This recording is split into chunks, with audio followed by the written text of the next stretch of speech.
Hello BookTube and welcome back to my channel, Aussie SFF, Science Fiction and Fantasy. Today I'm bringing you another Top 5 Wednesday, and today's one will be my Top 5 books with dragons. Here we go. In no particular order, my first book of my top 5 is Guards by Terry Pratchett. Now, this is set in the Discworld series. I think it is the first one of the Night Watch books, where it's the main characters are the Carrot, Sergeant Carrot, and the officers of the Night Watch. This one we have a problem where basically some rogue dragons that have been conjured up are terrorizing the twin cities of Ankh-Morpork. It comes down to the men of the Night's Watch to sort out the problem of things exploding, which is basically what the Night's Watch always do. My next one is an obvious one for dragons, and that's the Game of Thrones or the Song of Ice and Fire series by George R.R. Martin. And I absolutely adore these books. I am completely... my favourite characters are still alive, touch wood, but I am hanging out for the next book like you wouldn't believe. And god damn it, just write the book. God damn it, just write the book. But dragons, love dragons in this. I love watching the series with, now that the dragons are nice and big and terrorizing people. So yes, more dragons the better. The next one in my top 5 is the Ashuk Chronicles, and I'll put that down here because I don't know if I'm actually saying that right, by Tony Shilto.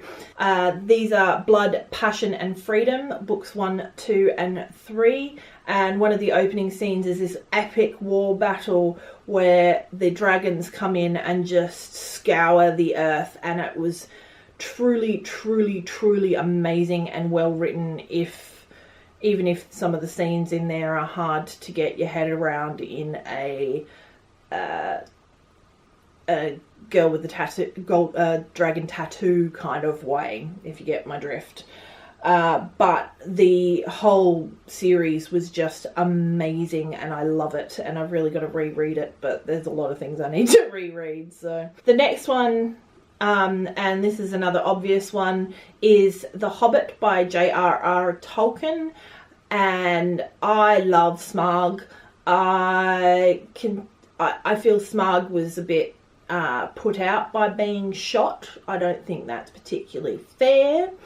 But Smaug is one of my favourite characters. I have a pin of Smaug, and I think he was just doing what dragons do best, and that's collecting shiny things, and I don't really see why he deserved to get punished for that. Lastly, I've only read the first book in this series, but it is The Natural History of Dragons by Marie Brennan.